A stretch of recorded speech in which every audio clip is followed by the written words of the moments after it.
Hey guys, today we'll be finding out on how to find out if you have bad engine mount or transmission mounts on your Audi A6 2012. It has a TFSI engine in it, 2.0, and it also has a CVT transmission, so it's front wheel drive.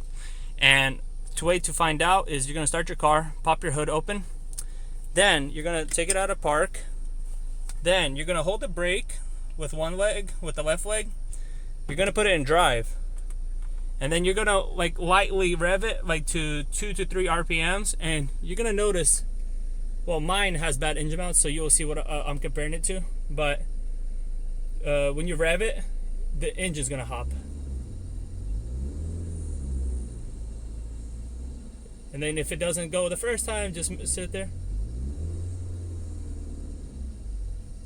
Put it in reverse.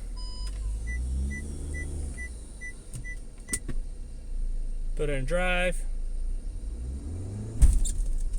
Okay, you see how it kicked? It's not supposed to kick. So as you can see, I have a bad engine mount, but you can also have a buddy do it while you're just standing on the side, and you'll see the engine is gonna hop like this. I'm gonna post another video at the end on me recording it on the outside. But thank you for watching. If this video has helped you on how to find out if you have bad engine mounts, please leave a like and also subscribe. And also a comment on what other video you want me to do and what you think about the video. Thank you.